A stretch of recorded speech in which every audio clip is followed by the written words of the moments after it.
and welcome to this week's Three Legs, Four Wheels F1 podcast. It's Paul here with Dan. Chris. Lee. We've seen some cars running. We have. Does that mean it's like happening? Yeah, It's coming. It's 2019 now. It's really a thing. Formula One is coming. Formula One is coming. Formula One is coming.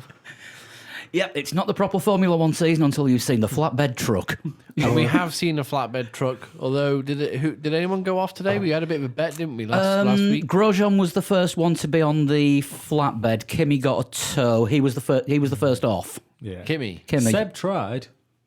That was a nice little spin that he did on the chicane. Hamilton tried as well, didn't he? Went well wide at 1 minute. Well, one minute, 1 point. Was that when he was trying to overtake Kvyat, who was blocking him for about three laps? I think it was just on. He was just on a lap. He went well wide. But Formula One 2019, there are cars on tracks or cars on track. We have seen 9 different cars. Your Williams didn't quite make it. And when I say didn't quite make it, what I mean is Williams didn't make it. They've missed the plane. Literally. The car is still in Grove. I think they've missed all the other tools as well, because apparently they're not going to finish building it until late on Tuesday. No, Rob Smedley left. Sorry, I've never won for the Rob Smedley bash, and it was just a low-hanging fruit. Yeah, no, fair enough. Needed taking down. Lee. That reminds me. Cross your legs. But the It's not low-hanging; it's just long. it's a little bit. It's not disturbing yet. I mean, if it becomes the point that Williams missed the whole of the first test, that's disturbing. It's pretty disturbing when you've only got 8 days of testing. 8 days to prove all the concepts of your car, shake them down, test anything you need to. And they're missing 2 of those because they've not got the thing finished yet. At least 2. I At current time of recording, it's 2. I do not Yeah. believe they're going to make this this test. So Because it's Wednesday the last day, isn't it? No, Thursday. It's Oh, it's 4 days. It's a 4-day. Right, okay. Maybe then. So there's 2 things could have happened. One is they've royally screwed things up. Mm-hmm. The other one is at the last minute, even if it was at the last minute a few months ago in the design process, Yeah. someone's come up with an idea that's really pretty good and they've delayed everything and it's worth losing 2 days of testing to get this done. But the noises coming out from various media outlets, sources at Grove, Doesn't seem good.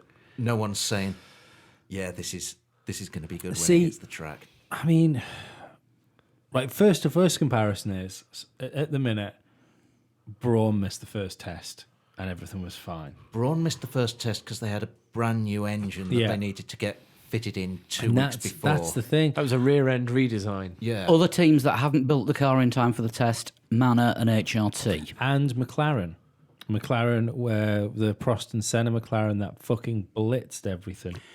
That wasn't as much of an issue in those days because you were allowed to test During the season, whenever you wanted. Yeah, of course. You know, they had the first official pre-season test where F1 hired the circuit, Yeah. and then you could hire whatever circuit you Do it. wanted and run your own sessions. Yeah. Don't forget as well, Williams, I think they still have a filming day in hand, don't they? And they're quite keen. Was it last year they booked Barcelona for a filming day just as the test finished? Yeah. So don't be surprised. Yeah, do yeah, 'cause wonder they what filmed on the value it is, Friday. though. Like I know there must be some value to it because the teams do them, round testing. Of course there is a little bit of But value when you to can them. only go into third gear and you've got to run wet tires on a dry circuit, I do wonder what the actual value is. There'll be certain things they can shake down in very basic things they can I shake think down. the systems, but surely there can't be anything you can do performance wise No. because it's not even going quick enough to get proper load on the I car. can see the value in doing it like the day before testing. Yeah. Does To everything make sure the work? car Is everything works, screwed yeah. together right? Remember McLaren? Yeah. Yeah. Any rattles? Yeah. But after the testing, possibly more limited. Yeah. I think the biggest worry is the you've got a rookie driver who's come from GP2 to Formula One in George Russell, and you've got what I personally think is the biggest gamble of any team in the history of effectively Formula got One. 2 rookie drivers. Yeah.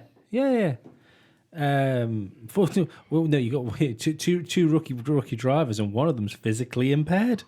It's not. It's not an ideal situation. Every lap of testing those guys get is Yeah. good. Well, every lap you can get under your driver that you might have questions on how he's going to hang on during races. Do you know what I mean? It's not ideal.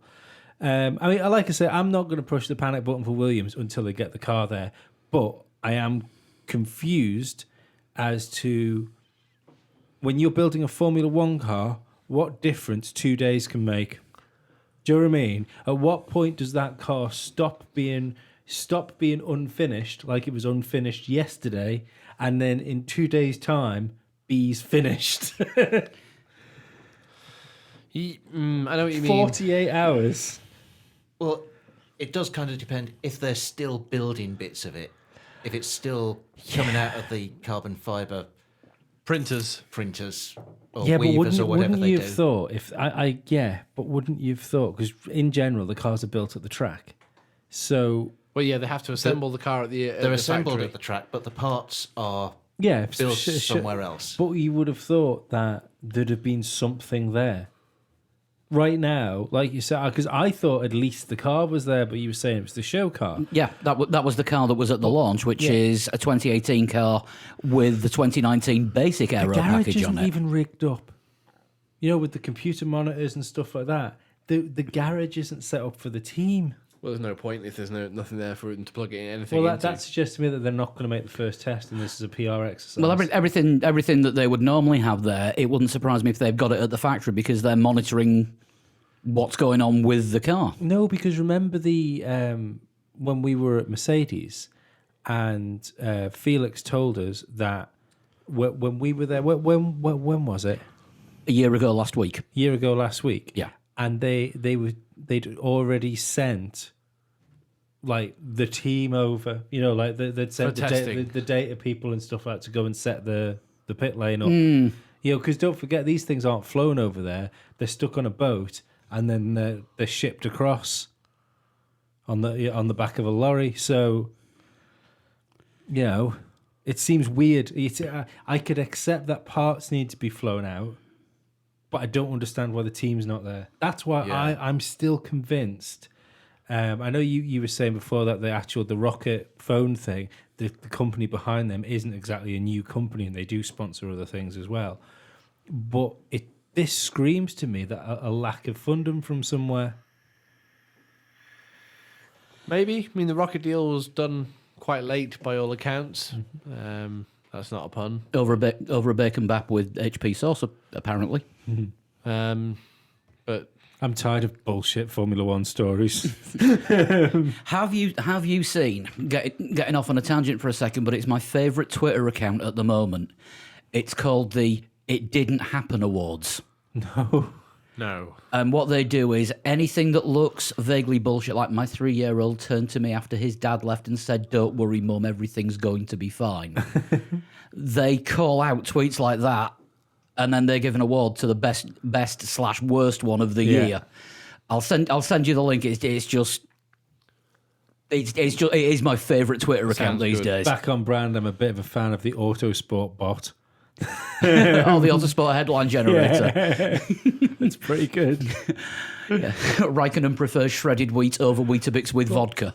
I can't remember what it was, but one of them got me. One of the it was like an onion type headline, and one of them got me until I realised the Autosport logo was upside down. Oh, dear. But going back to Williams, it's either a financial cock-up or something in a department where the buck stops with Paddy Lowe has got something badly wrong. Because he's not there. He's not in Spain. No, he is at the moment in Grove. And this is his thing. This is what he's in charge of. And he is very conspicuous by his absence from anywhere. Yeah, it is him, but He's been there long enough to have complete control over this year's car. no, it's a team's many people. Do you know what I mean? It's not. in the same way as Adrian Newey gets a lot of like admiration for the cars he builds, the car that he builds with 200 people stood beside him. Yeah, but don't forget, Paddy Lowe is actually in charge of the engineering department. Yeah, I know, but if things are going wrong, and you're don't forget, he's an engineer that is going to rely on other engineers around him. But, as well. But he's the chief. But he's also a manager. Yeah, but if you've got a team which has gone through financial troubles and they've lost all their good people, do you know what I mean? There's no you can't give them a load of rabbits and expect to come up with a Formula One car. No, but you're still expected to deliver a car on time. Paddy Lowe Oh, did not. March did. Oh no, they were hares. No, but he joined a fucked Williams. That's the problem. Do you know what I mean? It's you can't have. It's the same as the Smedley thing. Rob Smedley didn't go from being at Ferrari to Williams and forget how to be an engineer or a strategist. Paddy Lowe hasn't gone from a world championship winning Mercedes to Williams and forgot how to be an engineer or a director. This is much deeper in Williams, and I personally think the buck stops with Claire Williams. I don't believe the management of that team is working. Something definitely isn't working. Although, moving on to things that were working, 11 drivers did get out on track today. There was a couple of teams splitting sessions. Yeah. Good to see how close they are in relative. I know we can't take anything from the first day. Good to see how close that pace is, and it's less than or just over 2 seconds from first to 11th. Yeah, and what has come out is the testing times are faster than last year's. Yes. When everyone thought the cars were going to be slower because of the changes in aero, which the teams were. I think the phrase that was used over the winter was desperate to claw back. The teams clearly didn't believe that, though. They, do you know what I mean? They clawed it back and then some by the looks of things. Yeah, this 2 second deficit was never officially denied, so don't believe it until it is. It's just, I mean, especially when it came from Ferrari, and I said, yeah, they'll be about 2 seconds slower. And as soon as I heard Ferrari say that, I thought, well, that's an interesting thing to say. You know, it's because if they truly believe that, then they've just given their pace away. And it was clearly absolute nonsense. This would be Ferrari that was 2 seconds a lap faster than last year's testing time. Yeah. That's rapid. I mean, I don't know how much of that is tyres. What's the situation with the tyres? We don't know because they're new tyre compounds. Well, but apparently the new tyre compounds, people think that there's going to be less shouting about them between the teams. That Good. I hope so. I don't want another year talk about fucking tyres. Tyres go on the wheels. That's it, done. Well, they're making all 5 dry compounds available for the testing, C1 to C5, or as somebody said on Twitter, C3PO. Yeah. C4 is the most explosive. Yes, clearly. Moment's silence for that joke. Absolutely, that got a titter. That was pretty good. And I can't remember which order they got in. It's been practicing. I haven't actually. It's the ones that I practice that usually go wrong. I can't remember if any of you guys can. Which one's the softest? Is it 1 or 5? I get confused. Because I think C1 is the hardest because the Mercedes boys, who are like quite a long way down the order, were running on pretty hard tyres compared to I other would people. put a fucking good shout then that's the medium. Because Mercedes Love the famous for medium. running tell the you what, mediums why in don't I just testing. have a look at this email that came through They were from on- Pirelli with on all the C2s. test results? Yes. Mercedes. They were on C2s. Well, their fastest laps were. Right, yeah. So C2s are C1 is the hardest. And Mercedes did their times on C2s. Yeah. Which we'll call the medium hard. Oh god, it's getting confusing. Just no, think about don't. stakes. To be perfectly honest, Yeah, we're stakes, we're 1, 2, 3, confusing 4, this and here. 5, exactly. Even Formula One isn't talking about this anymore. When we get to race weekends, we're going to have hard and softs. Yeah. And hard, mediums, and softs. Yeah. So we don't need to be talking about all the different names that they go under. But anyway, tyres will have a bit of a play in when it comes to lap times. But Facts. yeah. They are facts. Yeah, they are. But on lap, As will drivers. yeah, but And fuel we don't loads need to. and cars. We don't need to talk about them because this is the point I'm going to make. This is literally day one on the first test. Yeah, and Sebastian Vettel's clearly going to win every race. Clearly, because Because he was fastest today. But- He's won. yeah, he's the champion. Let's just give him the title already. He got 25 points for today, didn't he? no, no Just- points in testing. Just to remind everyone, by these rules, Danny Rick won last year. Yes, Yes. Daniel Ricciardo was fastest in last year's first test. And Bottas was the runner-up. Yes. But that didn't happen either. No. Mercedes have never been like apart from the year they came out and just fucking trounced everyone. But they've never really been the testing team to top the timesheets. No, You know, what Mercedes do is they set the car going first thing in the morning. And then That- collect it at the end of the day. Yeah, and then yeah. bring it back in, have some lunch, send it out again, and look at all the laps they've done with no reliability problems. Yeah. Which is exactly what they should be doing in testing. Yeah. You're testing the limits of the components, the parts that newer parts that you put into the car, seeing how things all run together, etc. It's not all about let's see who can go the fastest. Yeah. However, it is quite encouraging, as I said before, that there's like 2.4 seconds. Yeah, it's amazing how Covers- quickly they've gone so quick. Covers so all the fast. teams.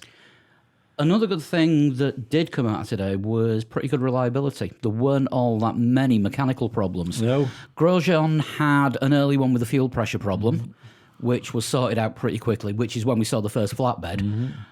And I don't know if anyone saw the pictures of the Haas coming off the flatbed, but they'd bagged it up. And as soon as the flatbed got to the pits, there were about 20 mechanics with big screens all hiding the car coming off the back of the truck.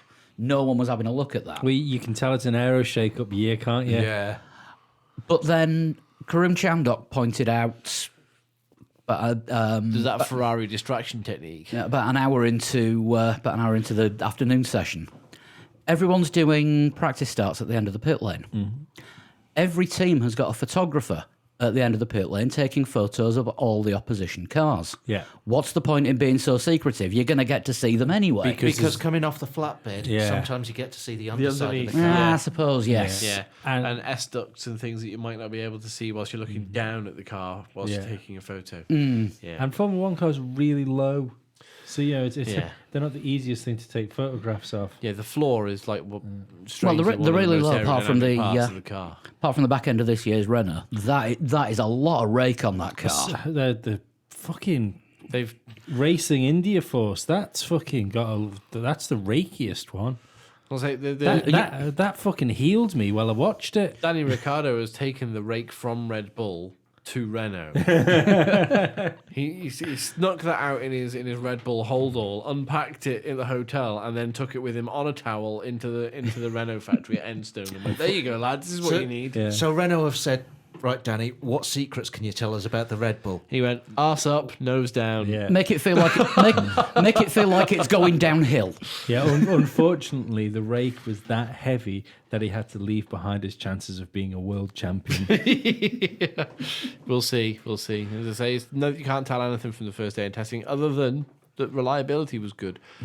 But if we are going to say anything from testing, that for a large majority of the day, Vettel had all three sectors locked out in purple because he had the fastest lap. But not the fastest through all the speed traps. No, that belonged to another driver in another car completely. Yes, but even in races, the fastest drivers through the speed traps are quite often Not 10th the or fastest 11th in car. the race. Yeah. Can be. Salvo was always one, wasn't it? Salvo was usually pretty quick through the speed traps last year, even. However, this driver finished second on the timesheets today by 0.3 of a second. Which is an eternity in a race. Yes. It is, but I mean, I said early doors, didn't I, today, where put on a message board that this was the best test McLaren have had. Oh yeah, it was since- Carlos Sainz, by the way. Yes. We've not actually mentioned who it No, was. but this is the best test McLaren have had since they lost Mercedes engines. Well, Best first day. Oh, no, but I think best day of testing. Well, yeah, because nothing's fallen off, Yeah. blown up. Didn't they stop on track once, did I read? Today. Today, yes. No, not once upon a time. I'm gonna say No, that. didn't stop on track. Stopped at the end of the pit lane doing a practice start.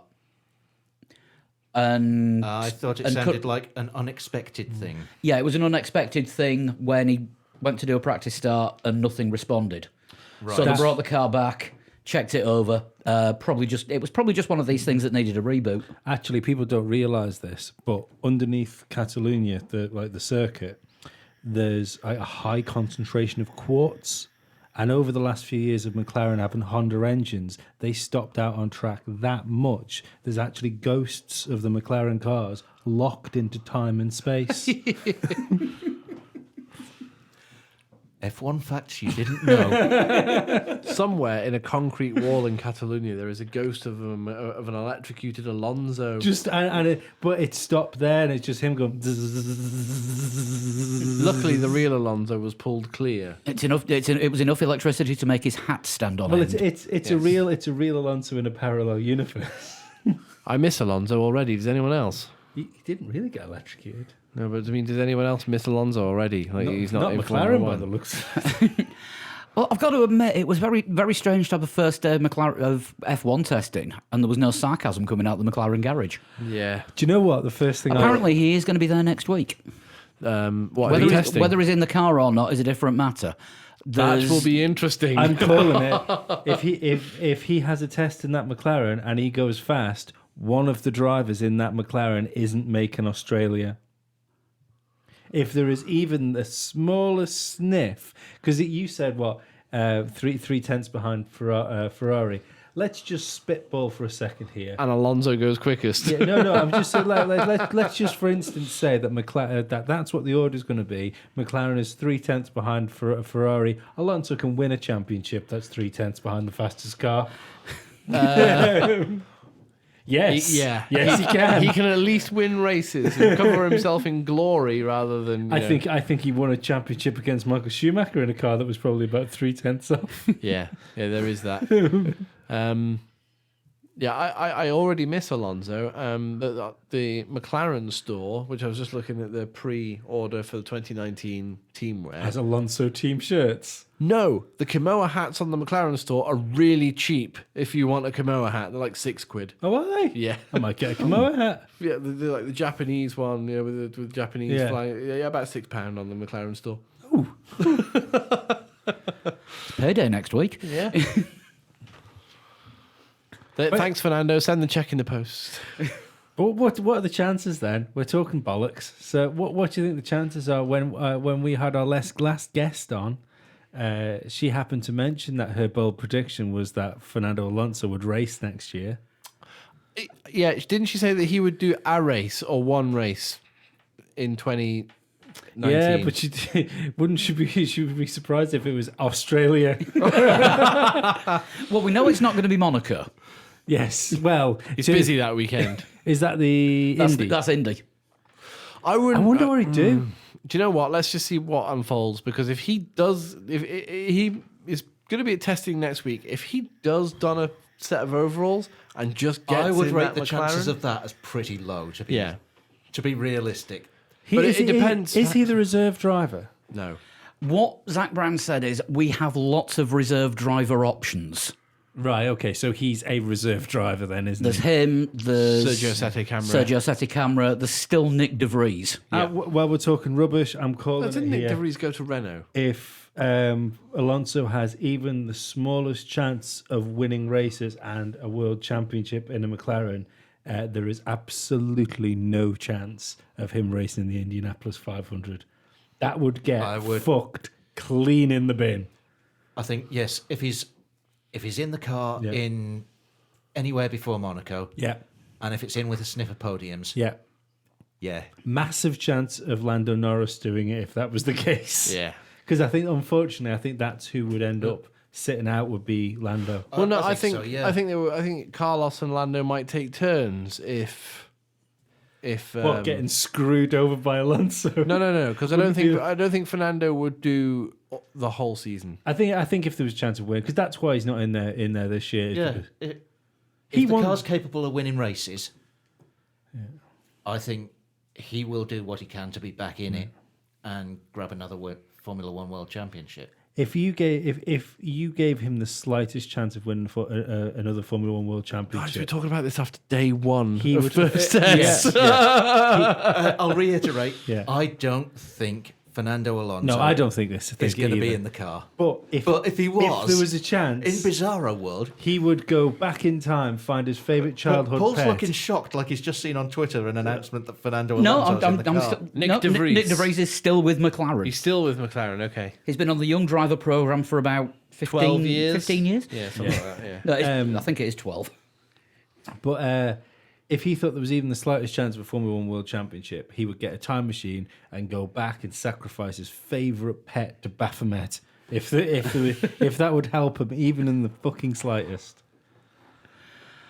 We're gonna see him at some point, aren't we? I think next it's, week you just said so. Yeah, in a car, I think so. To be perfectly Indy. honest, Yes. IndyCar. I think the fact that he hasn't decided to go into a full-time championship, as in like a real season one. He's already doing the WEC thing, Which is one race every 6 weeks. and it seems more like a fucking Wait, hobby for I know him. what this is.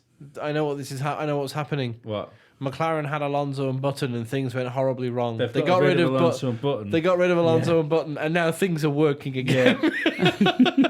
They got rid of the two boogeymen who were renowned for taking on cars that should have done better and then didn't. I still think Fernando Alonso will go back to McLaren next year, because if he goes back to McLaren next year, he can have his feet in and be part of the process for whatever big rule shake-up happens in 2021. That's If what it happens. I think there's going to be something big, as far as even if it's just an aero thing and they keep the engines. But the same. actual news, Well, Dan. Yes. Earlier today, it was announced that Formula One is looking for companies to tender to be the single gearbox provider for right. 2021. When it happens in onwards 2023. For at least 4 seasons. Oh, I like I that. remember what I read on Twitter correctly. See, that's a positive thing for Formula One, because there's nothing sexy about gearboxes. no. Save the money. To put it as something else. There's a reason that. Aren't McLaren one of the biggest gearbox suppliers on the grid? Currently, yes. Yeah, but there's a. So I take it if they're put out to tender, that or do they want to source it outside of teams that are in Formula One? That would seem the fairest thing to do. Not have a company that's in Formula One making the gearboxes for everyone else. It's just an invitation to tender, so I would assume that any Formula One team currently could tender, do it. or someone outside of Formula One. I mean, there's a reason that it's like, is it only Ferrari and Haas? Ferrari and Renault, is it, that don't use like McLaren steering wheel setups? Force And India Force India. used to use their own Yeah, ones. Force India 3D print their own. No, but the software behind it. Oh, maybe, I'm not Yeah. sure. I know there's something like that. I know McLaren do like a load of. I know Ferrari's different, and I know Renault's different. But The thing is, it's allowed because McLaren it's do supply a lot of sort of behind the scenes and under the bonnet Same parts with to Williams. cars. Williams do a lot of stuff like that too, don't they? For Yeah, but it's McLaren Applied Technologies, which technically speaking and legally speaking isn't part of the Formula One race team. no. Same with Williams. Yeah. Whatever Grand they're Prix called. engineering. Yeah, it's just Williams Engineering that Yeah. is the separate But part. do they still do the batteries and stuff for the KERS? Because I remember back in KERS days, it was Williams batteries were the best batteries. I think they might do. We should probably do some research before we do these shows. Maybe. Who wants to hear us I sounding like we like- know what we're talking about? But the I like news to just from- say stuff with conviction. From the actual McLaren news to report from the first day of testing is that Looks Carlos, pretty good. yeah, Carlos Sainz has had a rather successful day when you consider recent years of McLaren's first day of testing. Yeah. That's pretty good, finishing second behind Ferrari, a few tenths. Yeah, I'd say it's very encouraging compared the to car- the last few years. The car looks quick and it looks nice and stable I through just hope the it's- corners. Just hope it's not bag sanding.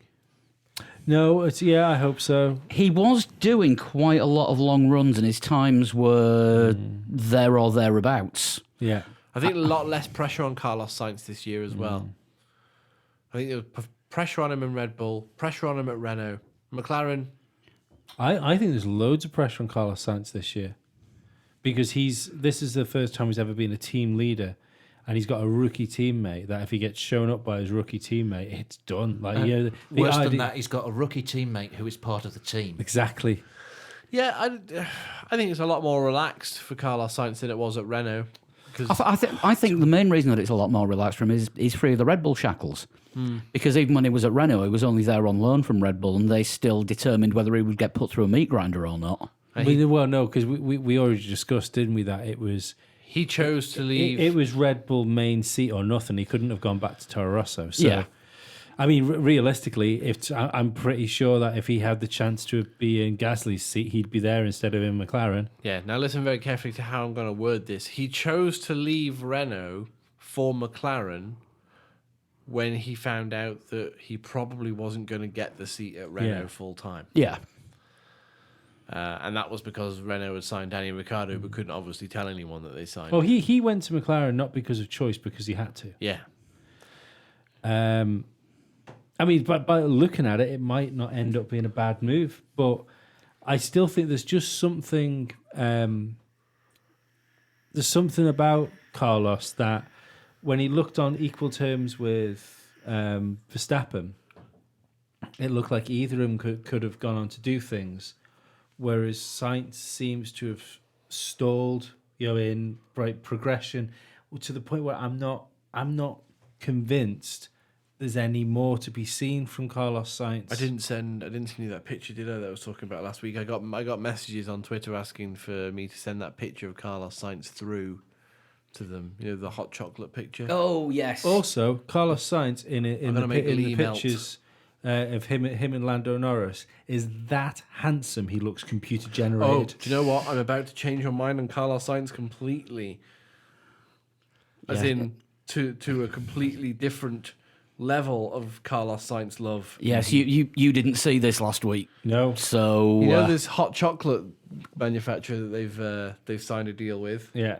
Well, Carlos Sainz did the promotional shots, and I sent this to a podcast listener who said, "Oh my, it's like he's staring into my soul." Hang on, let me just turn the brightness up a little bit because it's a very dark photo. Oh my. I'm a straight man. That's a handsome motherfucker. Wow.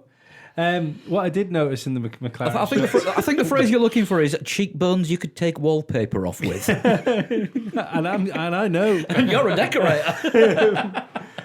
what I did enjoy was on the there was about a proper promo shot that went out, and it was the proper like side by side. Lando was doing the West Side thing. It was fucking hilarious, and I thought, oh great, it's nice to see a Formula One driver that's coming that seems to have retained some sort of personality. Yeah. Maybe it was W for working. No, McLaren. Lando actually reposted it with West Side underneath it. But McLaren were filming Carlos Sainz turning up for the car launch. Obviously, for it to go out on their website and things like that, they had like a fairly pro-ish looking camera. Yeah. Following Carlos Sainz, but up on the walkway, unbeknown to the crew who were filming Carlos Sainz walking in, Lando Norris was filming it from his phone. And had lots of hearts on his Instagram filter. And it was the man has got a lot of humour, and like Lee was saying, it's great to see Lando Norris with a bit of. It looks like we're getting real life tuned. Yeah, almost. maybe. Maybe. Yeah, and it's good to see that they're off the shackles a little bit, McLaren drivers, with their social media after the dismal days of Ron. And also Bernie, when no one was allowed to even... What was it? Lewis Hamilton got fined for using Snapchat in the paddock. Yeah. Ridiculous. Absolutely ridiculous. But it'd be interesting to see but Bernie how the didn't rest of the test progresses. Bernie for didn't them. believe in social media because it was free. Yeah. But yeah, I can't wait to see what Lando can do with the car tomorrow if it's that quick and that stable and that reliable. I always think that the only thing you can ever really take from practices is back-to-back days from drivers, because I think teams tend to run the same programs, the different drivers. So But you can never even be sure of no, that. you can never be sure. But if they end within a few tenths of each other, But I think the main thing to look out for would be long runs yeah, with pretty consistent lap times. and then a couple of qualifying And sims then, afterwards. Yeah, and then maybe a couple of quick blasts round. Yeah. Honourable mention for the man who finished third in today's test, though. Yes. Was it Sergio Perez? No. It was Roman Grosjean. Yes, it was. Oh, was it? Ooh. Yeah, surprising. That Haas might be a Lotus tribute. Doesn't matter. Because like last year they had the fourth best car and Renault beat them. Yes. Their problem isn't the car; it's the the drivers. Yeah. So don't worry about Haas. I mean, last year, Haas, at the start, well, for the first half of the season, Haas might have had the fourth best car, but they had about the 19th best driver. yeah, I was saying last week on the podcast when you weren't there, Lee, that maybe they've painted the Haas black and gold. So Roman Grosjean goes, "Oh, I remember this. I got on a podium in this. I did well when the car was black and gold. Maybe it's a psychological thing for Roman He also Grosjean." crashed it loads. Yeah, Haas have had to invest in many front wings. That'd be fucking amazing. You get to the next test, and Alonso is going there to test with full intentions of driving the car. See, takes one look at Roman Grosjean. Oh, you can fuck off! No, Yeah. didn't get it. Barely got away with it. Me I head just last time. remembered why I quit.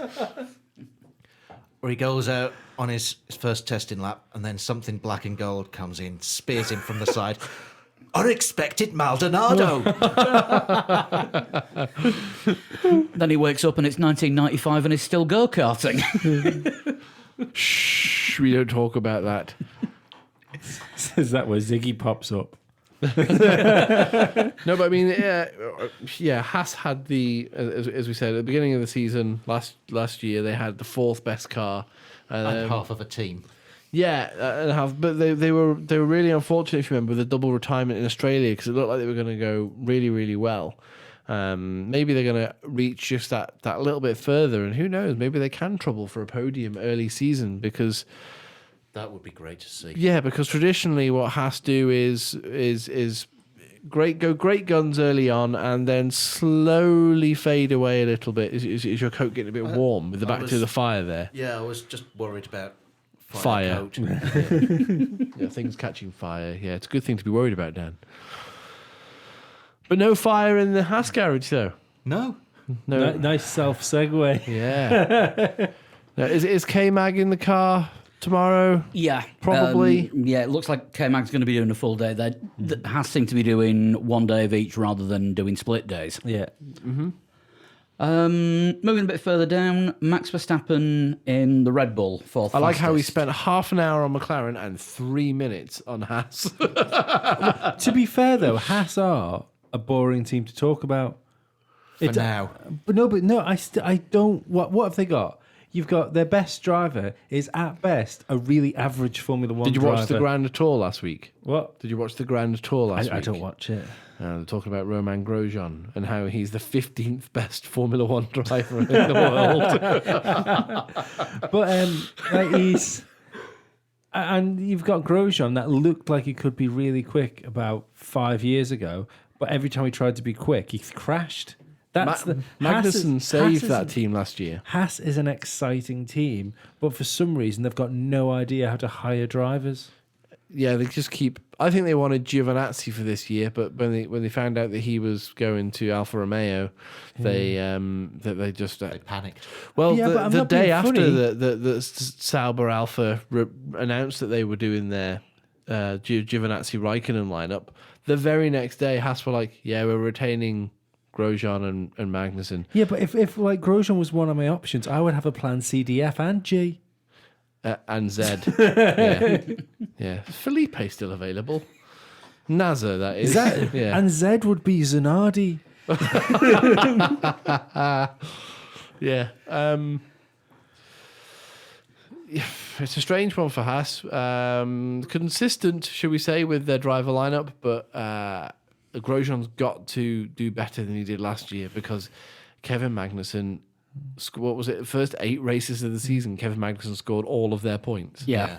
Unbelievable. Consistent. Consistent with their driver lineup. In the same Their way. drivers aren't consistent. In the but they are same consistent way with their that driver standing lineup. in dog muck is consistently bad. Yes. I think Grosjean, I think he's starting this season in the Last Chance Saloon again. I don't know what kind of deal they gave him when they kept him for this year, whether it was 1 or 2 years. But if he has another start to the season like he had last year, he's done. Back to the kitchen. I don't. He's got pictures of somebody. He's got pictures of somebody doing something to someone that didn't want it or don't want to be seen doing it with him, because that's the only way he can still have a Formula One drive. He is quite good at the politics side, isn't he? Yeah, when he's got his. That was photo Ericsson. album. I'm shying away from suggesting he's actually blackmailing someone, but he's good at the politics side of the sport, and so might be a handy guy to have around in that way. Yeah, he's good at Jedi mind tricks, not politics. Well, isn't he currently head of the GPDA. GPDA? Yeah, but that appears to be a job that somebody does when the person that can be bothered doing it does it. Yeah, because it used to be Jensen Button with Yeah. Sebastian Vettel as vice president. Yeah, And yeah. now it's Roman Grosjean, and I don't know who the vice president is. Didn't they have to? They had to talk Hamilton into going to it, didn't they? He didn't even want to have any part of it. Yeah. Well, I would say he's not particularly involved in the politics of Formula One. No, he's not. No, he turns up, drives the car, and then buggers off and does his own thing. Gets on a scooter. It's the Anyone see that photo of Hamilton posing with his scooter in front of his new Merc hypercar? It's just the way that he had the scooter there, it just made the whole thing look like something from a Goldie Looking Chain video. I can't The Project One, is that Yeah. what? Yeah. Very few people have ordered Project Ones due to the sheer price of them. Isn't it? They're only making like 10, aren't they? Something like that. One of the people who's ordered one, Nico Rosberg. I think this is like the prototype ahead of them entering the WEC hypercar category next. It is The next season. It is the road-going version that is supposed to have one-to-one power capabilities. Of a Formula One car. Yes. Yeah. It's their P1, not P. Is it P1 that's new? No, McLaren? it's going to be even more Senna. crazy than It's that. Senna. It's going to be even more insane than that. In Senna. Yeah, okay. Yeah, that one didn't work. Don't push it, Paul. I'll try not to. Grosjean, well, we're still vaguely on Haas. 65 laps because he had a fuel pressure problem early on. But not his fault. No. Nope, that was just a genuine, it's happened kind of thing. Max Verstappen, fourth down on the timesheets, 128 laps out of a Honda engine. For a first day's test, well, we saw this at Toro Rosso last season, didn't we? But for a first day's test, not bad. Not bad. And people were talking up Honda today, weren't they? Yeah, well, Helmut France Marko Tost, was, yeah. And French Toast. French Toast is now Honda's PR department. He was Honda's fluffer, wasn't he? I mean, the latest things are the Honda engine is a thing of beauty. And Refer to my previous statement. what was the other one? Red Bull are going to win with Honda in because they are glorious, or something along those lines. Yeah, but he said they were definitely going to win. Has in- French in a Red Toast Bull. got some insider knowledge that Christian Horner might have had enough of being the chief of Red Bull, so he's already putting his words in? Either that, or he's got shares in Honda and he's pitching for a spot on the board when Red Bull finally get rid of him. I think there's Maybe. more to do with the fact that his checks come from Austria. But yeah, I mean, they seem to have fixed their reliability problems. Yeah, we don't know what program they were running. Let's not forget how many breakdowns Toro Rosso had last year. Yeah, but now you had 4 Honda engines running and testing today. Well, 2. Well, sorry, yeah. Yeah. But do you know what I mean? Like two full days of testing, and when McLaren, when they were running Honda engines, couldn't get half a a lap. 2 full laps. Yeah. I hope so, because I don't believe the Ferrari pace. In the way I don't think they've gone away and come back with the fastest car. Well, I mean, they might have come back with the fastest car, but like they tried. They had at the beginning of last year. But I still think Ferrari will end up shooting themselves in the foot. I don't think, unless there's a massive advantage, I don't think Sebastian Vettel is capable of beating Lewis Hamilton. Mattia Binotto has also taken over now as well as his team principal. There's no Arriva Bene there. So. Did you see the press conference when they were asked about Sebastian Vettel and Leclerc, where they straight up said that they're going to prioritise Sebastian Vettel at the early part of the season? No, I didn't. At least they're being honest about it. No, but what you've just done there is you've dragged the confidence out of your new driver and took it into the field where it can run around with the other confidence of number 2 drivers. Yeah. I'm not sure Leclerc will be that phased just yet. If you're told you've got to do a job, I can't imagine, because I consider myself a reasonably competitive person. I am nowhere near as competitive as a professional athlete. No. I mean, if we're 7 races into the season and Leclerc is 5-2 up head-to-head on Vettel. Yeah, but what if he doesn't silly of Ferrari to but put if he all doesn't their get the eggs in one opportunity basket. to do that, if they are prioritising Sebastian Vettel early doors, he won't be that far ahead unless something terrible has happened to Sebastian Vettel. Yeah. And I can only think this might be part of Vettel's contract. I am number 1. When you consider who he's been walking in the footsteps of and who was like instrumental in him going to Ferrari anyway, I'm convinced Schumacher would have had that in his contract. So if Schumacher's had a word in Seb's ear while he was doing it, then you've got to think that's what he was pushing for. When he went to Ferrari, I can see Ferrari giving it to him because he'd just come out, he'd had 4 world championships. As far as they were concerned, they were getting Michael Schumacher 2.0. Yeah. And they didn't. No. Although in one of Vettel's press conference interviews today, somebody pointed out to him that it took Michael Schumacher 5 years to win his first championship with Ferrari. This is Vettel's 5th season. Yeah, but Back in the first 5 seasons of Schumacher at Ferrari, there was nowhere near the internal politics with the team going on. No, but even still, not just wait that. there. Schumacher didn't have the first chance Schumacher had to win a world championship in a car that was capable of doing it, for a Ferrari that was capable of doing it. He won a world championship. No, he didn't. No, he didn't. It was his second season. He hit Villeneuve. I was going to say the first time Schumacher had a chance of winning a world championship in a Ferrari, he tried to kill Jacques Villeneuve. Yeah, sorry, I He forgot tried that. to kill Jacques Villeneuve Yeah. in 97. He lost out to Hakkinen in 98, lost out again in 99 because he broke his leg, and in 2000 The he only finally thing I'd won his argue with that championship. is that Renault, the Williams Renault, was a much better car than the Ferrari. He was trying to win a championship there with an inferior car. Yeah, possibly. You were still in the Adrian Newey Williams era then. Well, Adrian Newey was at McLaren by that point, I think, which is why McLaren were 98, 99. I thought that was the last Champions. But I think 97 was the last Adrian Newey Williams. He might have left, but it would have been a Newey car. Maybe. I don't remember that, to be honest.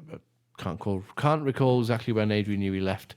But the When they start talking about painting it red. when you look at the opportunities that Schumacher had to win in a title in a Ferrari, okay, it took him until his 5th season. You could argue that Vettel might have had similar opportunities, although not as dramatic as Schumacher's. 3 times in the final race of the season he lost out. Before he finally won his champion. He was never going to be anywhere in 96 championship. The Ferrari just wasn't good enough. I think it's a handful of drivers on the maybe not a handful, small handful of drivers on the grid that would have won a championship with that Ferrari last year. One of them not driving in Formula One anymore. Marcus Ericsson. Yeah. Well, he didn't. Would have been better than Vettel in the second half of the season. I see. The thing is, Hamilton does this really strong end to the season, but But Ferrari had the car for the first half of the season, I think, and they didn't capitalize on it. They didn't get the wins.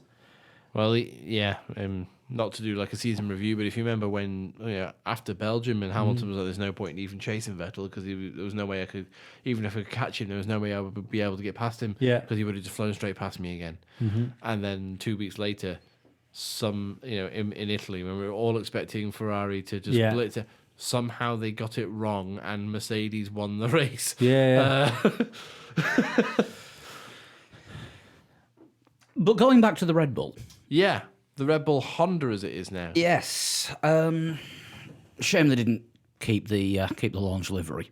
It doesn't bother me. That's what a Red Bull looks like. It's a good livery. I like the launch livery though. The blue one from last year was okay. Camouflage one's gone down in history as like being one of the best sort of testing liveries. But yeah, I really like the. It almost looked like an old Toro Rosso, the bright Red Bull livery. I mean, yeah, but they're in Formula One to look like a driving can of Red Bull. They're a brand, aren't But they? Yeah. the only ever time that the car has had the same livery as a can of Red Bull was their first pre-season test. They've never used the silver bits on it since. No, but I mean the logo on it and stuff like that. It's a good looking Formula One car. I know. So I commented on someone on Twitter today because they said that the not using that livery was shameful. I'm like, well, shameful, you say? But someone else popped up underneath saying like, well, how come nobody gets angry at Ferrari's being red all the time? Yeah, it's good. It is a good argument, Yeah. isn't it? I mean, It doesn't matter. Genuinely doesn't matter. It's just a shame when with the new Ferrari paint scheme, when they put the Flovis paint on it, it turns it orange. I like new Ferrari. I think it looks good. interesting they go with the black highlights on the livery rather than the white. I kind of like the fact that That's part superstition, because apparently Ferrari said a couple of years ago every time they use too much white on a car, they have a bad year. Which is sort of true. I mean, they had a white on the colours of 2016, and I think I mentioned it last week. The 93 Ferrari had a big white stripe over the top part of the car, with Marlboro written in big letters across it. But yeah, Ferrari prefer red. Yeah. Although is it matte red? Yes. Yeah. Matte red and matte black. Fair enough. I was going to make some kind of joke there. It's but I just still, kept it. still Sound like brothers. Yeah. with different Red surnames. Bull and now Ferrari do believe that the matte color is lighter. I believe. Yeah, but then you got air. Yeah, okay. I'm not going to get all scientific, but air resistance of polished surfaces as well. Yeah, I mean, Minimal. Well, Golf balls have dimples in them because That makes them travel truer, makes them travel, through the air further, doesn't it? further and more in a more straight line. you've never seen me play And- golf. And matte paint is basically dimply paint, whereas gloss is smooth. yeah, but you still got orange peel, don't you, on gloss? A little bit, yeah. So it's look, if we understood what paint does on cars, We'd be in Formula One teams. I do know that the paint that's used on Formula One cars though is Sikkens aerodynamically efficient paint. And there's the old story that Jaguar, when they launched, couldn't have the colour they wanted because the paint was too heavy. Yeah. Jordan had the same problems, hadn't they, with the gold, which is why they switched back to yellow. Which is why for the first 4 races they had mustard-coloured cars until they managed to develop. Mansell.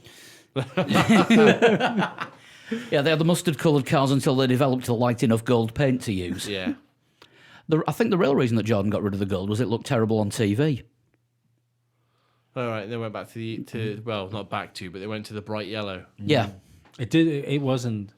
It was an interesting car, but it was an ugly car. Wasn't I it, like the car? Benton and Hedges yellow and black Jordan though. That was a good looking car. Yeah, the Buzz and Hornet one. Yeah. Yeah. Or Bitten and Hisses. Where are we next? Kimi was next. 114 laps on his first run with Sauber. Alfa Romeo. Alfa Romeo. It's going to take a while to get used to calling him Alfa Romeo and not Sauber. I was a little bit disappointed by their finished livery. not finished livery, finished. I was going to say it's Livery. red and white, not white and blue. Yeah, it's very similar to last year's. I just think, with the whole Alfa Romeo takeover thing, could have gone a bit more adventurous, but didn't. Big talk on their front wing, isn't there? Big talk about it. It's different to everyone else's. The elements are a lot closer to the centre rather than on the edge. There's of the a big outwash. gap between where the elements finish and where the edge of the end plate of the everybody else is taking their elements to the end plate. Yeah. Alfa Romeo, nah, let's not do that. In the Sky coverage, they mentioned that if this turns out to be the Brawn trick, Yeah. it's going to be difficult for other teams to copy it because the air starts There. at the front wing. Yeah. So it's going to be a Haha, car. Raikkonen champion. Well, they said it's not. If teams want to copy this, it would be a chassis redesign. Yeah. Because they'd have to. Have you spotted the end car plates as well? Yeah, they'd have to reorganise every air surface, intake yeah. and every surface on the car. Have you spotted the end plates as well? The backs of the end plates curve outwards. So what the thinking behind it is so some of the outwash that these new aero rules were trying to claw back so that the air went over the car rather than being pushed around it. But the thinking is that this air is just being pushed around the front tyre. Yeah. So there's huge gaps on the front of the wing. Yeah, okay, the wing is the dimensions that the FIA said it should be, but they're only using the bits in the middle that they need to use to direct the airflow over the car. The rest of it can go out and around it. Yeah. This could be one of these revolutionary concepts that either works surprisingly doesn't. well, Yeah. or oh shit, they haven't even made 107% in qualifying. Yeah. Yeah, it'd be dead funny. Comes the last test when people actually start doing proper quali sims and stuff like Raikkonen's that. 3.5 seconds quicker than everyone else. And Sebastian Vettel's down there, Alfa Romeo going lads, what the fuck? I thought we were all friends here.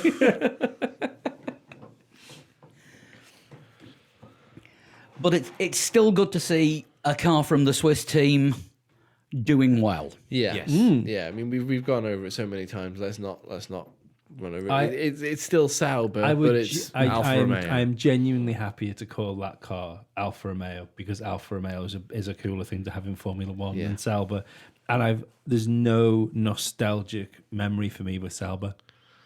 No, I mean obviously they did the 25 years livery, didn't they? Was it 2 years ago they did that? Yeah, yeah. 2 years ago they did that 25 years livery Oh, they were in for a long time, but it's a long time of with one race win under BMW. yeah. It's not being I know a what you mean. team of note. The like you say, the best thing they did was have a really good year with Kubica and a spectacular crash. Yeah, yeah. That was an interesting 12 months. Where are we next? Danny Kvyat in the Toro Rosso, 77 laps. Again, Honda reliability.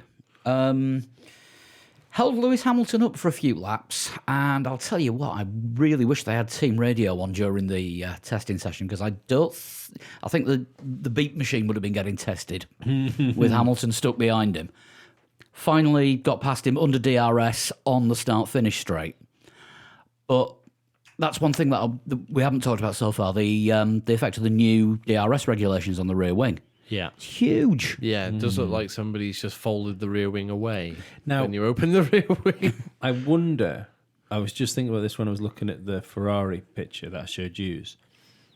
Is it open and wider now, or is it just the fact that the rear wings have been lowered and maybe it's at a slightly different angle? There's more of it. Yeah. They made the flaps bigger, so it's a bigger right. gap. So it is genuinely bigger. It's not just perspective. It is bigger on a bigger wing. Right, So okay. it's like double the It's effect. going to be Yeah. huge, isn't it? It's going to be on certain circuits. That's going to be an absolute slam dunk that you're getting past a car, and I don't like that. But it also might end up being because if you've got a bigger wing with a bigger DRS flap, because proportionately I think it's still the same, still half the wing, isn't it, that opens? Yeah. You are going to lose more downforce over the back of the car. Yeah. In relative. So, Hamilton did look a bit twitchy on the back end when he opened the DRS when he was passing Kvyat. Yeah. So don't. Not every single time, and depending on where the DRS zones are, might be a gamble to actually use DRS at certain points of the I think DRS that'd be zone. something to get used to. If anything, I think the gamble will be breaking because you've lost that downforce on the. Well, saying that we're talking bullshit. We're saying they've lost downforce because they've took stuff off the like front wing. Now, Well, no, it's lost downforce. But I'm talking about the rear wing. no. But I was going to say about braking because they've lost downforce on the front of the car as well. May not have done. Yeah, but, it's the times would suggest not. Yeah. But saying that, I wonder if the times are because of the DRS. I hadn't even thought about that. Why Somebody hasn't put their thumb on stone. Yeah. It'll like I was saying before we started recording. It'll be interesting to see what happens in Shanghai because you've got that long, fast straight with DRS on about 2/3 of it, Kvyat loses front and wheels then again. Before then he you gets go to into the one end. hell of a heavy braking zone for practically a hairpin. Yeah. But this would explain why they've done such quick times when they should have lost time, in my eyes, is if that DRS is mega. It explains where the 18s come from all of a sudden. That, and I think it was on the softest possible tyres, and instead, it's a quality run. You know, a but- mechanic waved an oily rag in front of the front of the fuel tank. So that's something to think about. But it's going to be a shame, though. It's Formula One should be doing its best to try and get the cars into a position where they get rid of DRS, not Yeah. make it more efficient. Yeah, DRS was a stopgap. I mean, people talk about road relevancy. I've often said that I don't care about road relevance in Formula One. I want The manufacturers do, entertainment. though. That's the thing. Yeah, do you know what? I don't know. What really filters down from Formula One now? What has filtered down, or what Yeah. is filtering down? Yeah. Well, ABS brakes. No, now. Oh, well, we don't know because the technology takes usually a few years to filter down. In 3 years' time, every road car might have a halo on it.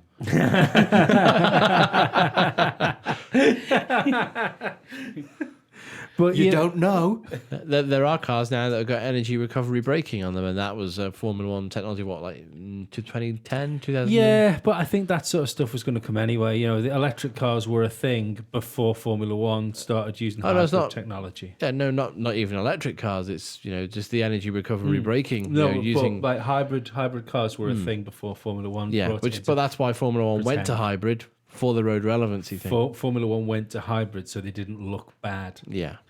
But but if people want to talk about road relevancy, the most unroad relevant thing is DRS. Yeah, completely. Yeah. Well, the most on-road relevant thing is having a one-person sat in a single-seater vehicle. And getting their tyres changed in 1.9 seconds. Yeah, exactly. Yeah. That hasn't filtered down to my local mechanic shop yet. I still have to ring up 2 weeks in I advance. know, yeah. And I've got to order my tyres. What's that all about? You don't see Lewis doing that. No. Time your pit stops with a calendar. Next one up is Perez in the Racing Force Point India Pacer Point Spot Force Pink. The worst-looking car of the grid. It's still a Pink Panther. No, it isn't. It's a pink and blue Panther. It's an always tampon. Yeah, well, it's yeah. not- I saw the. Not the meaning. actual tampon, but it's the packaging. The packaging. Yeah, yeah. Pink It's the with most. a blue band on It's it. the most dainty and discreet car on the grid. Nobody will notice that it's there. But once a month, it goes swimming and rollerblading. Hang on a second. If it's also tampon, that means it's going to soak up the water from the BWT. Yeah, maybe. Can we move the conversation elsewhere? Back on track. Which Have some road relevance. Which unfortunately Perez didn't have a lot of today because he only got 30 laps in. For what reason? They've not said.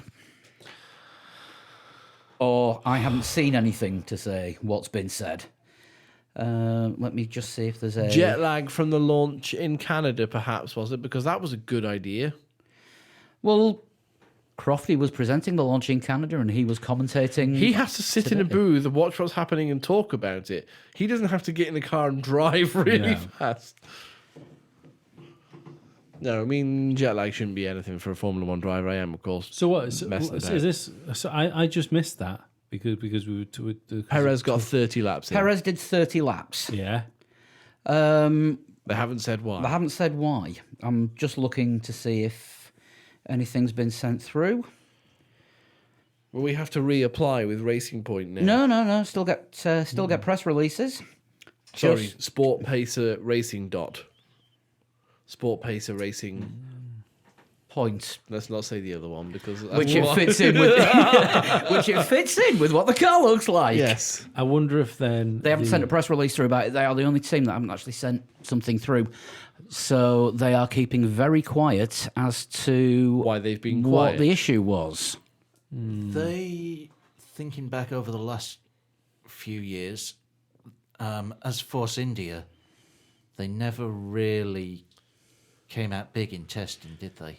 No, they would sometimes turn up with a car that was from the year before. oh no, hang on. Weren't they the team that we accused of bag sanding last year?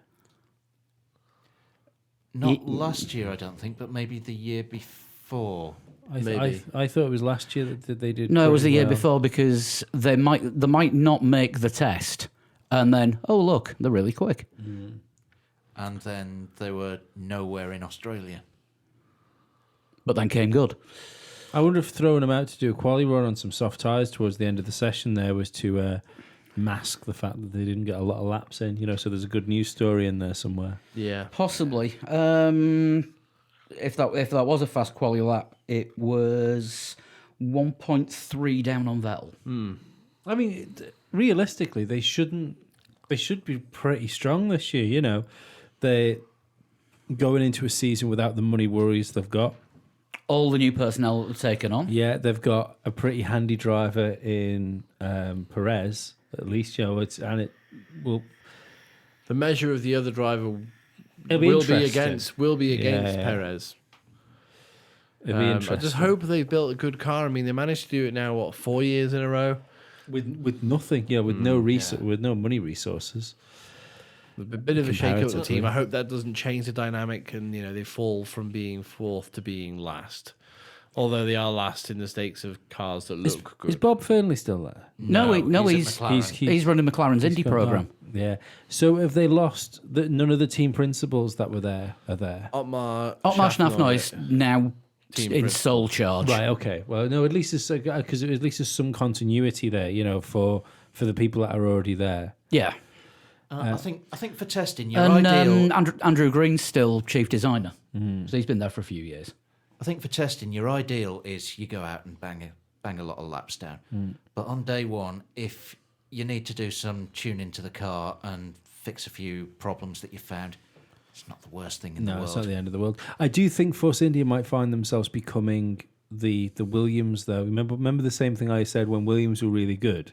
I said, well, they're really good because there's other teams behind them that aren't pulling their weight. Yeah. If you've got a resurgent McLaren, a well-funded Alfa Romeo, a Toro, Renault getting their crap together. Renault getting the crap together, Toro Rosso's supposedly got a decent car underneath it. I think Toro Rosso are going to have reliability issues because I'm pretty sure. Yeah, they're testing They are everything. testing everything. Yeah. I don't believe the whole thing of that Ferrari. Like every year we see a Toro Rosso, it looks interesting, and we think it's going to be a podium contender, and it never is.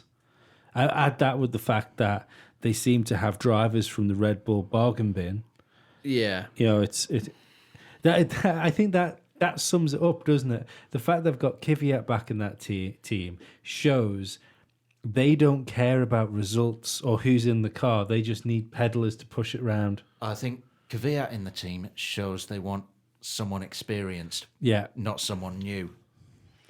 yeah, but when that experience is tortured, If Dan Ticktum had had the points on his super license, He'd have been in. He'd have been in the car. yeah, Do you know what's funny about Danny Kvyat going to Toro Rosso, Lee? everything. Yeah, do you know he left his Ferrari simulator role to go back to Toro Yeah. Rosso? Do you know who replaced him at Ferrari? Was it? Yeah, Brendan Hartley.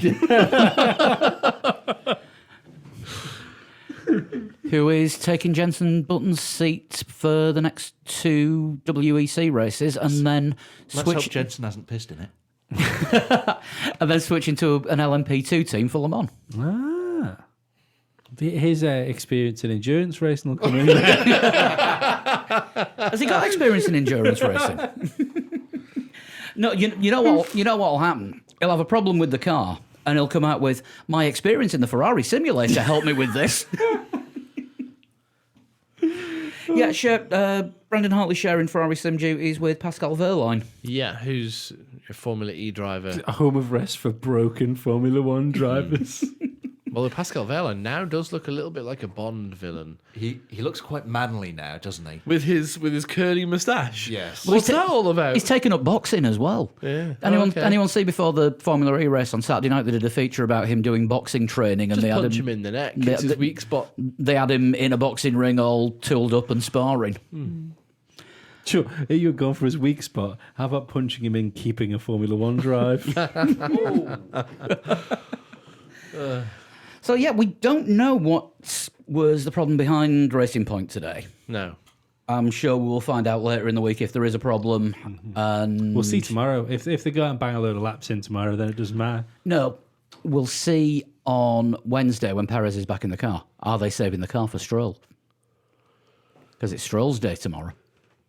I don't believe that. That would be a. That'd be really shitty. It wouldn't make wouldn't sense. help the team. No. No. It would be petty. I and mean, shitty. they rebuild Formula One cars basically every day anyway, so you'd be pretty shit, wouldn't you? You've only got one car going around and they still save the best front wing. There was a big debate on that actually on the coverage this afternoon about what are they going to do if they've only got one update available, and does Lance Stroll just automatically get it? Probably. And is Perez going to find himself de facto number 2 because he's not called Stroll? Yeah. I would hope not. Because, the reason, to be perfectly honest, let's face it, because of the money he brings into that team over the past few years, he's had a pretty good rub of the green when it comes to being the most important driver there. Yeah. But now, his sponsorship it's a good chunk of money, but it's not the chunk of money that the Strolls can put into that team. It's chump change. Yeah. He's gone from being a big fish in a small pond to a medium-sized fish in a massive pond. Yeah. So instead of Checo, we're going to call him Chumpo from now. Is that the extra Marx brother? No, Checo. I'm not Q. saying yes because that sounds like it might be racist. Checo, but as in, hand me a check. We'll just change the spelling slightly. I think it would seriously screw the team up if they just de facto gave things to Stroll, because Checo has held things together for a long time. And so a big chunk of the engineering side of that team is going to be right behind him. Yes, yeah. So I think you're more likely to see things handed out perfectly evenly. I hope so. It'd be the best way to do it, and I think you'll find his name is El Checo. El Checo. Right, next up, El Checo de Banco de Perez. 8th and 9th. We may as well do these at the same time. The two Mercedes. Split sessions, Bottas in the morning, Hamilton in the afternoon. Bottas faster than Hamilton. Bottas faster than Hamilton, although Hamilton did more laps. Beards make Bottas faster. He is a proper Viking now. No, he's not. He looks like a terrible Bond villain. He actually looks Pascal like... Wehrlein and Bottas should both be the villains in the upcoming Bond film. Bottas actually looks, when he had the baseball cap on, like a second-string NFL quarterback that never gets a game, and you just see him on the sidelines holding a clipboard. Yeah. I've still got Getting his coaching badge. I've still got him as a rubbish Viking now, where all the other Vikings are going off to do some pillaging on the boats, and it's like, yeah, if you just stay back with the women and do the washing with the things, yeah, that'd be great. But yeah, how much faster was Bottas than Hamilton? He was 10th, wasn't it? not even a tenth. It was 800ths. So the thing we were talking about before about Running teams the running same similar programs. programs and just seeing how evenly matched the Sorry, drivers are. 8,000ths. 8,000ths? Yeah. Right, okay.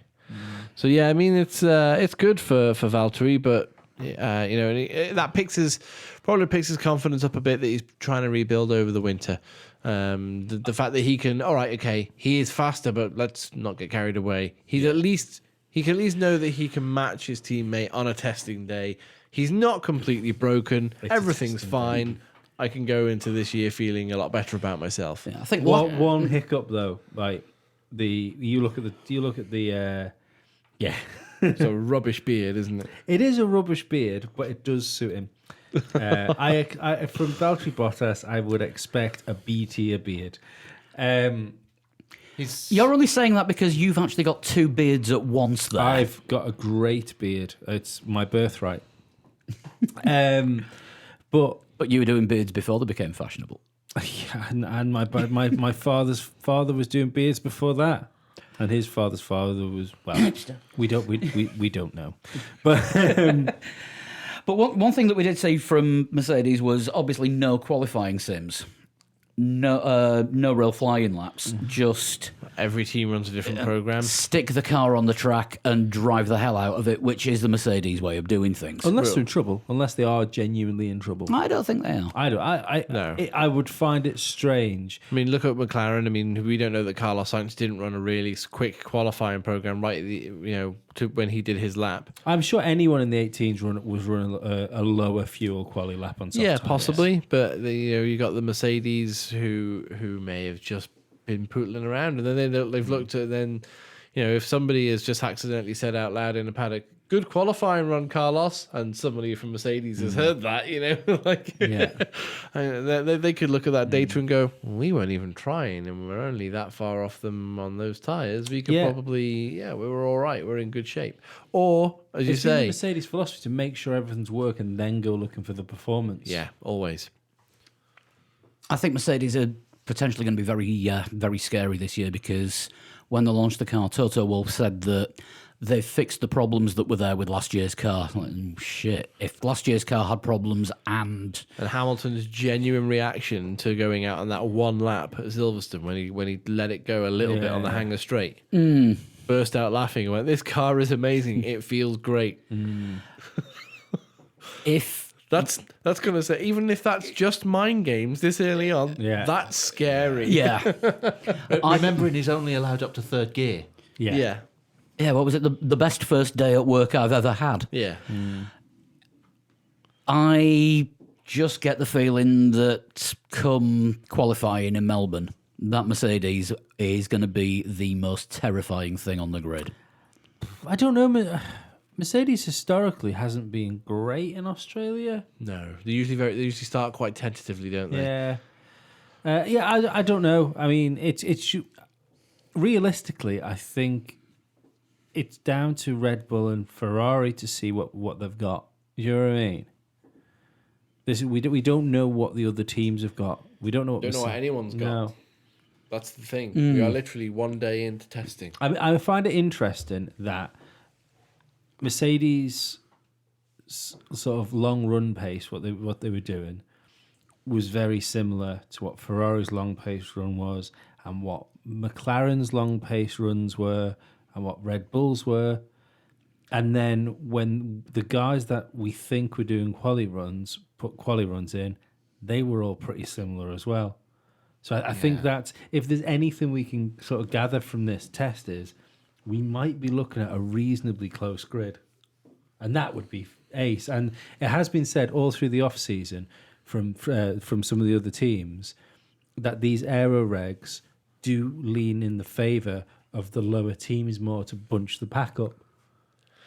But would you feel that disappointed if you were the team at the back of the pack at the end of today, Renault, who were both drivers? I don't think Renault have a lot to be disappointed about today because They were on the same hard tyres that Mercedes were running for their fastest laps. And they're like, what, a tenth down? Oh, is it 8/10 down on Mercedes? 8/10 down, yeah. Oh, On okay. Mercedes. On Mercedes, And they were running the same tyre. running the same tyres. I would say that's bad news. It's not great, but it's day one of testing. Also, Renault were trying out a lot of different things today because they massively redesigned the barge board and side pod area of the car since the actual launch images. If you look at the Renault, I mean, when the Mercedes came out last week, first thing you said, Lee, was bloody hell, there's a lot going on the sides. Renault is now pretty much the same. There is just that much aero work going on the sides of the car. It's obvious that they were testing and installing all that because they didn't even have that running on the filming day. And today, I think, was a case of, right, we'll just throw everything on there and keep the best parts. I hope so, because Renault should be up there, but I can't help thinking that the commitment from Renault itself isn't quite there to its own team, and and it's in the same way we've seen it with the engine. The commitment to getting the engine right hasn't quite been there. And so I don't know. I've got a funny feeling that if any of the teams, if you take Williams out of it, because it's not looking good at the minute for Williams, and it wasn't good last year. So history would dictate that they're going to be propping the grid up by the looks of it. But I think if there's any team which might sort of get lost a little bit in the move forward, it might be Renault. I would hope not. I hope not, because they shouldn't be. They should be winning races. They're Renault. Yeah, I mean, just listen to the reason that Danny Rick went to Renault. He said, Renault always find a way of winning races and fighting for championships in Formula One. That's exactly why he went there. He wasn't wrong when he said that, because they always do find a way of winning races and championships. Let's just hope that happens sooner rather than later. For Danny Rick's sake, I think Danny Rick went because of a mixture of the love Red Bull have for Max Verstappen and maybe not quite having enough faith in Honda. And for Hulkenberg, I hope Renault were amazing as well. Because if I want to see how good Hulkenberg is, and I'm really looking forward to seeing Danny Rick and Hulkenberg together. They're either going to get on really well and be like the I think they'll be all right. They'll be like the loving teammates, like the ones that you know, bit of a loving at Renault. Those two can't do anything wrong together. Even if they tag each other in a race, they'll give each other a hug. Sorry, mate. Or within 3 or 4 races, it'll be like, this guy's a dick. No, I think they'll be all right. I think Hulkenberg and anyone are going to be fine, except possibly Magnussen. But yeah. Hulkenberg seems to be pretty easygoing. If you think he was up against Perez for years and there was never a scrap of trouble between them. No. Ocon. Good point. Ocon comes along and Perez and Ocon can't work together particularly well. Talking of Ocon, it seems as though he's going to be much more involved as a Mercedes reserve driver than any other Mercedes reserve driver has been involved. It looks like he's down as the reserve driver for every team with a Mercedes engine in the back. Yeah, and he's also doing all of the setup work for the teams from the simulator, and being at trackside for all of the races. Well, this is the best worst case scenario for him, isn't it? Yeah, and he's gone back to his pre-pink helmet colours of red and black, which bizarrely look a lot like George Russell's Mercedes helmet. Although George has now changed his helmet to Williams colours to have a lot more blue on it. So I think there's something. Helmet reveals, by the way, boring. The ones that have come out, because don't forget, not all of this season's helmets have been officially approved by the FIA. Only because Carlos Sainz's. Yeah, they haven't all been officially crash tested yet. There's only one of the manufacturers had all its different size helmets approved.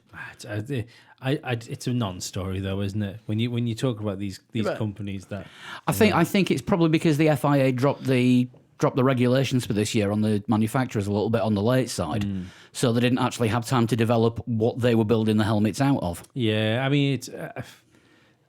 I like I say, I think it's just a bit of a non-story. I'm sure I can't see someone having to switch brands before the beginning of Australia because the bell doesn't work.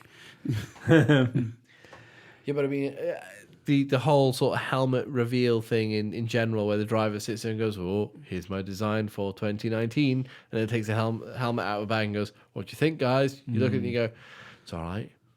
Looks kind of like your helmet from last year." I mean, Vettel's wrecked all this. Vettel and his million different helmets put the idea in these people's heads. I used to like it when drivers' helmets sort of stayed the same through the years because it became an identity of the driver.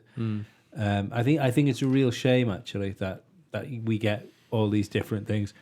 And Carlos Sainz is like a bootlegged Alonso helmet. A little bit. I mean, it's got the same sort of Spanish flag design from his Renault helmet, but where it was black, he's now gone to the blue. Yeah. Which is very similar to how Alonso had his helmet. Well, it is in As if tribute, it's a isn't it? Spanish But- driver driving for McLaren. Yeah.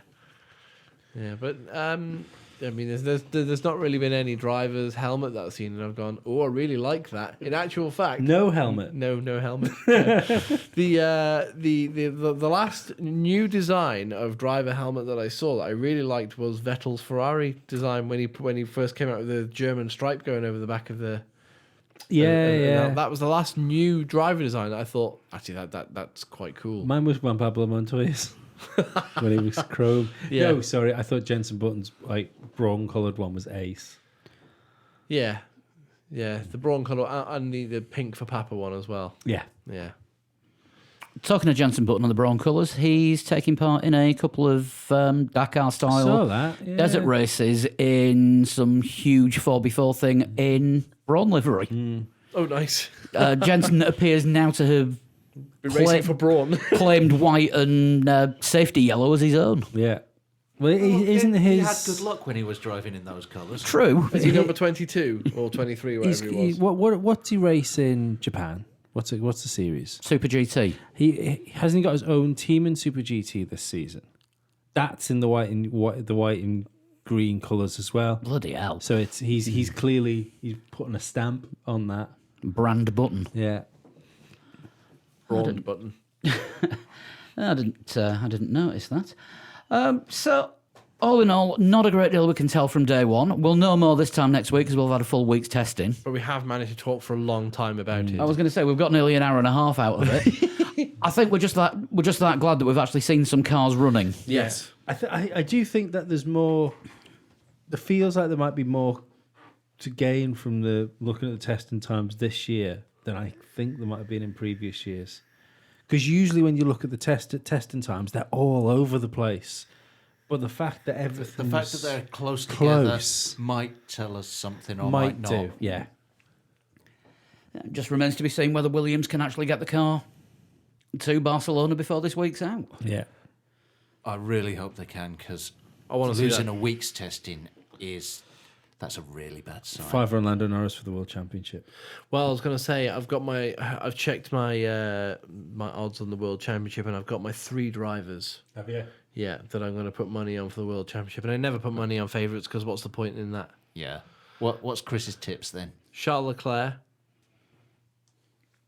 Strangely enough, outside bet Lando Norris. And who was my other one that I was going to go for? I can't remember who the other one. Oh, Kimi Raikkonen. No, it wasn't. It might be if this is any good. The other one was going to be Pierre Gasly. Interesting. I never bet on championships and season results because I always forget I've actually put a bet on. You see, if you bet on the same place that they remind you every now and again, you still got an open bet. You all right with that? Yes. Do you want to cash in? No. No, I don't want to cash in. I want to win all of the money. I won nearly 500 quid last year on Formula One over the course of a season. You had to bet 2,000. No, I'm up. I should probably Like, listen to Lee more often on my bets. No, it was all. The funny thing was, it was all down to Bottas because I did the in play thing, and he always had like really high odds for getting pole, and he had a couple of poles, and it was one of those ones where I did this stupid thing. Go, oh, there's 20 quid, and then he got pole. Oh, there's 250 quid. Nice. No. Going to go off list before we total shunt Off least. because it's the return of the mailbag because we've had a couple of interesting questions. Oh, good lord. No, Yeah. people want to ask us things. Yeah, got one from Adam Smith. Hello, Adam. He says, how big a deal is it for an F1 fan to switch allegiances? I've been a Ferrari fan all my life, but I like what I'm seeing from Renault, and I've secretly pulled for them ever since they made the move to Michelin's in the early 2000s. I don't think it is a big deal to change No. teams. No, because It's not as tribal as say football No. or one-on-one sports or one team against another team sports because there's 10 teams out there. you want to see good racing. If you get good racing between, all right, okay, look, I'm not that asked about. Let's just pick two drivers: Alexander Albon and Kevin Magnussen. But if they have an amazing on-track battle, I'll enjoy it because it's an amazing on-track battle. Yeah.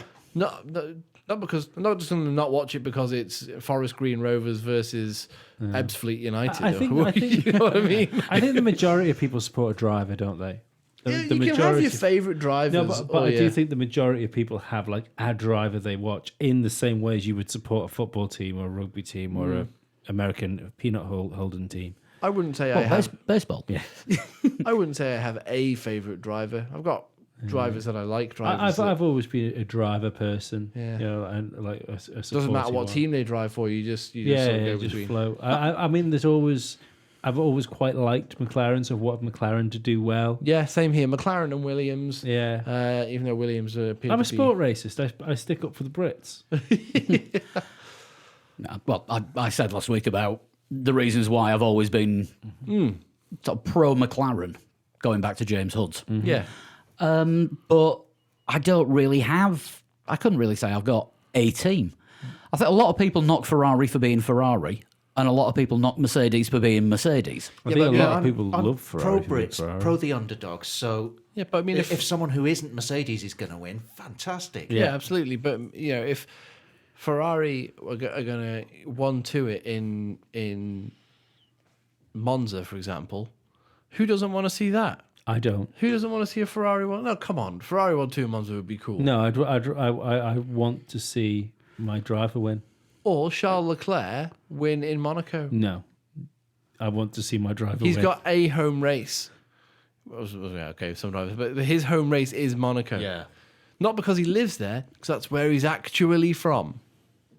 Monaco, of course, being one of Nico Rosberg's home races. No, it isn't. That's just where he lives. That's where his home is. No, rubbish. He raced under a monogasque license for a season in go-karts, Yeah. And Finnish. And German. and he felt a little bit Italian. But yeah, I don't think it's a big thing because there's not a great deal of sort of team allegiances No. outside of Italy. No, yeah, you're probably right. Yeah, maybe that's why Adam feels a little bit strange, you know, being a Ferrari fan. You know, but he feels like the pull towards Renault, which is obviously very not Italian, very French. But the Renault car looks cool. The drivers are much more laid back. There's a lot less pressure on Renault than there is on Ferrari. So, yeah, by all means, support Renault. You know, Yeah. go for it. I really like Renault's. Support Renault and Ferrari. Yeah, why not? I really like Renault's team wear as well. The black and yellow jackets. Looks They good, look yeah. cool, yeah. Hope that's answered your question, Adam. We've had another one from Jeff Cletus Sharp. Jeff Cletus Sharp. You will understand why in a second. Some folk will never read it. On Twitter today, Jeff tried to explain money laundering to me, so I had to point out the fact that I live on the Isle of Man. Yeah. Yeah. Yeah, we have an entire street full of money laundrettes. Well, yeah, I'm not going to say anything more. Let's go. Right. Cletus says, I recently watched a documentary about the rivalry between Dale Earnhardt and Jeff Gordon in NASCAR. Okay. Why? Funnily enough, that's what I asked him as well. And the interest it created in the sport. We all know about the Senna-Prost rivalry. My question is, would F1 benefit from a proper rivalry? I'm tired of hearing how Vettel and Lewis have great respect for each other. I want to see them going at it on and off the track. I know Lewis and Nico got a bit lively at times, but with them being in the same team, it was all dealt with behind closed doors. A real rivalry at the front of the grid would generate so much more interest, do you think? So Jeff clearly forgot the year where Sebastian Vettel and Lewis Hamilton could literally not look at each other. Yeah, but I know what he means. If they'd had a falling out over something, it would have made it so much more not interesting to watch. But The Lewis and Massa thing, all around the time of Don't Touch Me Man. yeah, Lewis and Alonso was a good one. Damon Hill and Michael Schumacher. Was a good one. Damon Hill and Jacques Villeneuve. Uh, They had an argument because there was one thing of tomato sauce in the Williams garage while they were eating, and it got competitive over which one had it. Yeah, I don't think you need actual dislike between people for there to be an interesting and good rivalry going on. It is Proper sporting interesting. rivalries don't need the hate there. No, but it does beef it up a bit for the drama, doesn't it? Yeah. And it gets more people involved. I think that's what Jeff's saying. It does. When you get the a press Earnhardt- conference and a driver takes a swipe at another driver and you go, ooh. Yeah. Throws a hat at them. Yeah. Yeah. The Yes. Earnhardt-Gordon rivalry got lots more eyes on NASCAR, but the Rosberg-Hamilton rivalry was probably the last one that got eyes on Formula One, and now that's not a thing. The ones who probably watched it for the rivalry drama are sort of, drifted away again. But yeah, a Verstappen-Hamilton rivalry. Did we say Vettel Weber? Vettel Weber would be a good one from recently, but it wasn't for a championship, was it? That's the thing. Verstappen anyone actually would be a good one for And Verstappen. pretty likely. yeah. Yeah, Verstappen and whoever was walking past him at the time. Yeah, Verstappen versus Vettel would be a great one. Let's just say, hypothetically speaking, this is purely for drama now, that the Mercedes isn't really there this year. It's capable of a few podiums, but the two cars that are consistently winning races are the Ferrari and the Red Bull. And it's towards the sharp end of the season, it's getting to Vettel and Verstappen, who's going to be champion. And it gets a bit nasty. They have a couple of tangles. That would be worth watching. I think Hamilton and Verstappen is the one, like, because we saw it with Daniel Ricciardo when Verstappen and him would get close on track where they were both going. Max, even the reformed Max that's being a bit more consistent, I don't think he plays well when he's chasing somebody else to overtake. That is as quick as he is. But do you remember the hot laps thing as well in Austin when it was it Johnny Herbert in the car with Lewis Hamilton? Yeah. And they were going up towards the first corner and just like, right, so let's pretend this is the race then. You've got Vettel on your right, Max on... Max is on your right, Vettel's on your left. Which way do you go? And you went, go left because Max is on my right. But I do think Hamilton and probably Vettel as well could get under Verstappen's skin Yeah. a lot more than Verstappen could get under someone else's skin. Hamilton would be able to get under any rival's skin because he is just the expert at the mind games. But yeah, you got mind games are a different thing to having actual drama in the sport, and I think like when Verstappen was. I'm sorry to go back to Verstappen again, but when Verstappen and Ocon had that feud. So All we get a lot of Dutch listeners. So. It wasn't for anything other than I'll say it, and it wasn't for anything other than a race win. But if it was for a championship and the two championship rivals were like that, literally at each other's throats, it would reflect badly, and we probably say how terrible it is that this is happening in the sport. They should be able to respect each other like gentlemen, but the crowds would flock, Yes. and it would make a brilliant story, and our listener figures would go through the roof. Yeah, I think Verstappen, there's a lot of parallels to be drawn between him and Lewis Hamilton, and I think he's going to have to go through that petulant phase, Yeah. and then hopefully become the type of driver Lewis is now, where he does seem to be very much in the. Although I've had a Lew- bad weekend. Although Lewis has never been able to say, my dad can kick the crap out of your dad. Because it isn't true. Max, on the other hand, I would put my money on Lewis's dad.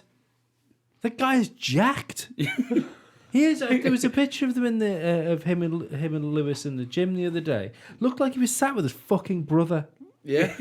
He's jacked. He's definitely on gear. No, he's 50 years old and he's got bulging biceps and stuff like that. There's some. He just looks after himself, Lee. Yeah, TRT. That's what looks after him. But yeah, I Total real training. I think I've seen infomercials for that when I've left the TV on overnight by mistake. Just to avoid any confusion with anyone who's wondering what that is. Yeah, it comes on like Eurosport. lawyers. It comes on Eurosport after the shutdown. It's just before the advert for the Super Mop. But yeah, I think it's yet to be seen because Verstappen's he's had opportunities to win races and he's been fighting for races. It's a whole different ball game to do that week in, week out to fight for a championship, and especially right now when you've got, if Lewis keeps this mindset that he's got, which I don't see him shaking, because he needs to keep this to finish his goal now, which is either to equal or beat Michael Schumacher. Yeah. That he was relentless last year, and that's what broke Vettel and that's what broke Ferrari, because they knew if they didn't turn up and they didn't do what they could do to do everything right, Lewis Hamilton was probably going to win the race. And even if they did do everything right, Yeah. Lewis Hamilton could still win the race. Yeah, he gave his teammate a nervous breakdown. And he genuinely would have a bad race weekend and It's come back okay. the next weekend. It's okay. I'm in the best car on the grid. I'm I'm the best driver. It was one bad weekend. Yeah. I think that's the amazing thing about him at the minute, and that's clearly what he was missing. And I think the funny thing is when McLaren was trying to tunnel him away from things, and keep him insulated within Formula One, and it turns out the best thing for Lewis Hamilton was just to let him do what the fuck he want and just give him a calendar of when the races are. Yeah. Be here at this time. Yeah. Okay. Yeah, make sure you put your surfboard away by Wednesday night. See you Thursday morning for the pre-race briefing. Yeah. Mm-hmm. Any more? That is it. But I think as the competition closed a few weeks ago, and this is the first time that The first time that four of us have been together who Yeah, were yeah. judging this one, I think it's a time to go through some haikus. It's the first full team of the year, isn't it? Yes, this? it is. Yeah. Happy New Year, everyone. Happy New Year. Let's go and have a hot alcoholic drink. You missed that one. You can still say Happy New Year when it's still time to drink hot alcohol. Oh right, okay. I think that was the first show of the year when it was. Does that you, count me, if I and go to the Sean. Manxie and get a warm Guinness? Yeah, probably. Back to the haikus. Got quite a few entries to the competition. We did narrow it down to 3. We voted on it amongst us, and one of them won with 2 votes. However, the top 3 are. Can't believe you're actually making me read this out. Yeah, do it. It's third Yeah. place. Joint second. Joint second. Joint second. With 1 vote. With 1 vote. From Dave Roebuck. Not exactly Formula 1 related, but Lee liked it, so that got his vote. I sat by the pool, and who did I see in there? Michael Barrymore. Look it up on the internet if you I don't. stopped reading them because I believed so strongly in that one. Also in joint second from Diane Drinkwater, Kimi Räikkönen. The finish now will finish, first on a bookshelf. I like Good that. effort. Yeah. Third one. But the winner, with 2 votes, is Chris Eyre. There's nothing wrong with the car except it's on fire. Miss Murray Walker. I still I stick like with that my one. vote. Still stick with my vote. So, congratulations to Chris. You win a copy of Kimi's Book of Haiku. I'll get in touch and sort out posting it in the week. Yes. And I think that is all the admin for tonight.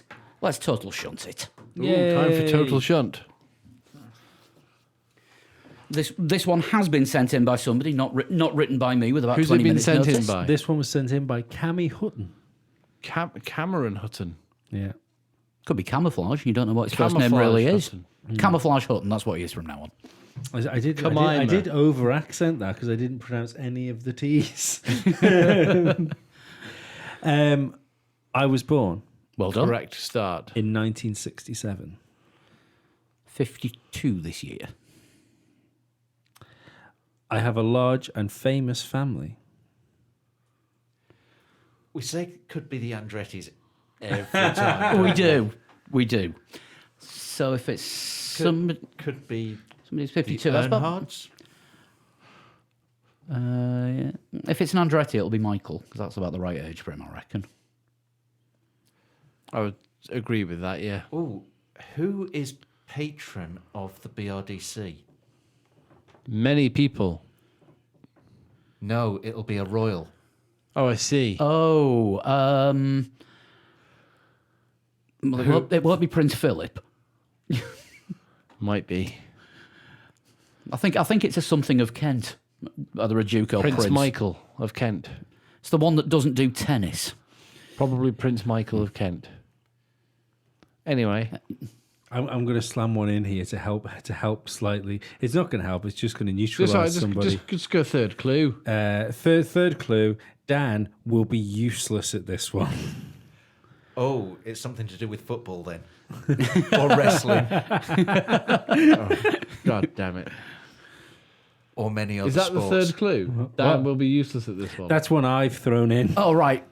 because That's no- clue 2.5. because then. number 10 is easy enough to be a spaffer, you see. So I've Right. nudged 10 to 11. So if that was clue 3, we need a guess. Yes, please. Right, so what sports don't you do? Football, wrestling. Anything that doesn't involve wheels, basically.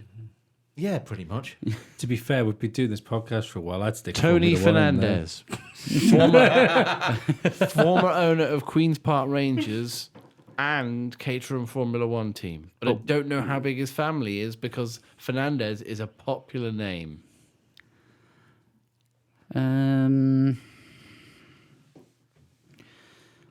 Also, Flavio Briatore. See, same reasons. Yeah, but most of his large family, it's debatable. The court orders and DNA tests all haven't been sorted out yet. Is Flavor Flav related to Flavio Briatore? He is now. Yeah, boy. Yeah, I'm going to have to hurry you. Flavio Flav. Should we go Flavio Briatore first? Because he's owned a football club Yeah. and he probably has a big family. I don't actually know. I'm happy with that. Yeah, Yep. Flavio Briatore. I have been involved in many team championships. In many team championships. Hang on. Flavio Briatore is a hell of a lot older than 52. He will be, actually. That's a good point. Yeah, Tony Fernandez might be about 52. What are you doing? My Apple Pencil sticks to the stand. Oh, good lord. Also makes a tick happen on your... Well, I didn't know it was going to stick there, did I? Well, now you do. Then it did, and it was really good fun. What? Something magnetic sticks to something metal? Yeah, something that is Apple Okay. works with something that isn't Apple. I think I found the latest rivalry: Lee versus physics. Sounds more compelling than man versus food. I like Man vs. Food. I missed that show. Anyway. Next clue. The one after the team championship. My nephew also drove my car. An uncle and nephew team.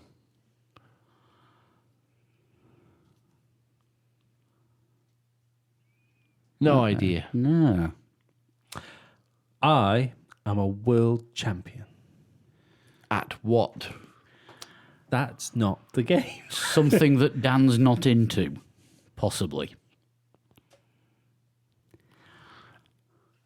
We've had Fabien Barthez before, haven't we? Yeah. He's not. Is he older than 52 or younger than 52? He's older than 52. He's around about 52. He's up. I love the fact that the one I threw in there just to make the number up to 11 is the clue you keep going back to.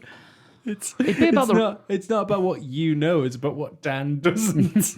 It'd be about the right age. Fabien Barthez. Yeah. What about his nephew though? Driving the same car. Is his nephew a racing driver? I don't know, but he has a team. So therefore he owns Team the team. championships. Yeah. Also, he was. Yeah. Mainly He's won a world championship. Yeah, the World Cup. In 1998. I want to guess as well, don't I? I think Fabien Barthez sounds Yeah. like a good one to go for. I've never driven the fastest car.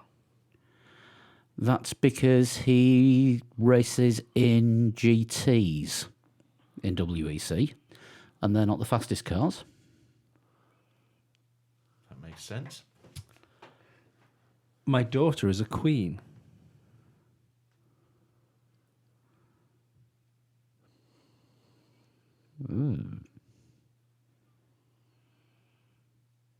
That's, yeah. Are we talking Queens of Monaco? No, because it's it's a Princess. princess. Prince and Princess, isn't it? Yeah.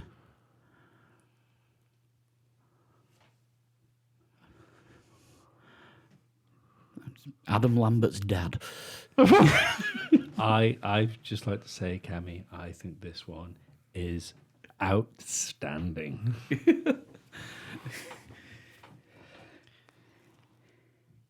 John Dan also doesn't know computer games. Not since Mario Kart have I enjoyed one as much as this.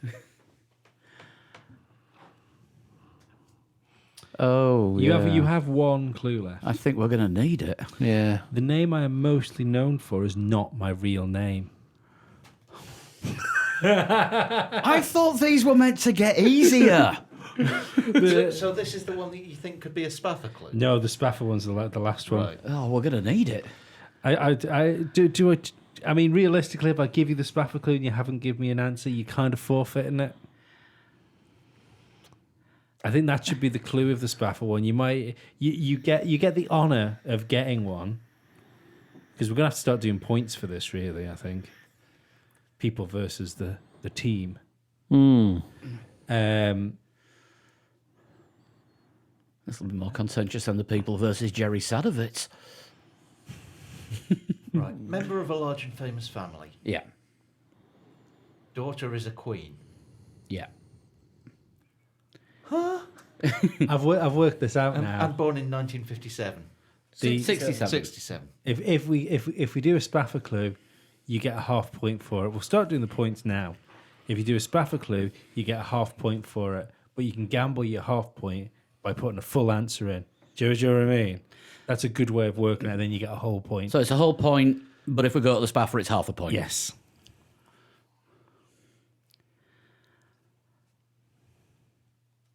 It's going to be, it could be something video game related. And if you don't get it on your Spaffer, you lose a point. There's a gamble. Oh. Now we've got stakes. Too much for me to remember. Are you gonna start the season with -1 point? I think we might have to start the season on half a point. Queen Beatrix of the Netherlands abdicated the other year, didn't she? Yeah, but my daughter is a queen. Which would make Her dad, or which would make her daughter now the Queen of the Netherlands. Ah, but Queen Beatrix abdicated and her son took over, so it's her daughter-in-law that's a queen. Okay, so what else have we got along those lines that might work? Because did King Philip of Spain abdicate a couple of years ago as well? No, King Juan Carlos abdicated and it's Felipe that's the king now.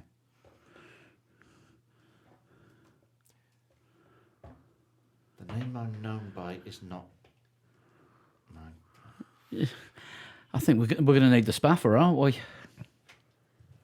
hang on, the name I'm known by is not my real name.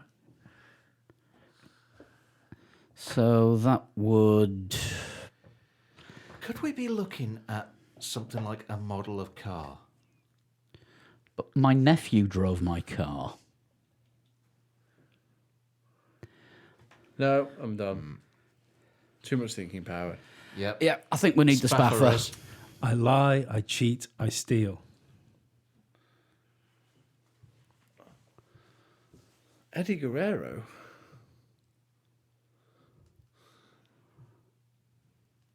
Eddie Guerrero is part of a massive, famous family. Yeah. Would he be 50? He'd be older than 52, wouldn't he? Eddie Guerrero, he's dead. I know that much. I don't think he would. He would Is have. his daughter a queen? He would have been about that age. I've no idea if his daughter's a queen. Does his nephew drive his car? Who's his nephew? Chavo. I don't know. Hang on, wait a second. Eddie Guerrero did have a car that came out. This is really weird. He used to The car that drive. bounced He out. used to drive onto the stage with China sat next to him in the whole Mamacita days. Yes. Don't have a guess. Should we go for it? Yeah, well, I get to go Eddie Guerrero. I'm a world champ. I've won many team championships. Tag team I've been championships. multi-time tag team champion. Yeah. I have won a world championship. I was WWE World champion, world yeah. champion.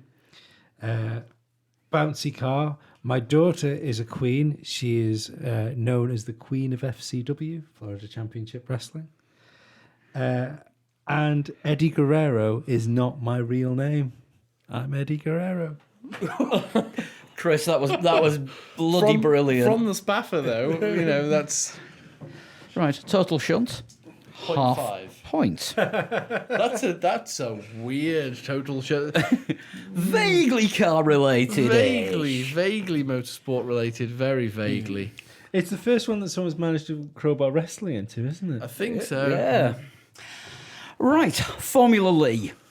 And here's where we have the jump cut because I haven't had a chance to put everything together. So I will record it and announce the next challenge in the morning. Well, no, actually, I'll record it in the morning and you'll hear it now. Yeah. Where would we be without a jump cut? So here's the Formula Lee top 5. In 5th place, we've got Ayrton Antonucci, 137.665. In 4th was Tervel Atanasov with 137.655. 4th was Michael J. Kello, thanks for telling me how to pronounce his surname, by the way, 137.315. Alberto Roldan in 2nd, 137.323. And this week's winner was Kyle Armstrong, 136.437. Nice time.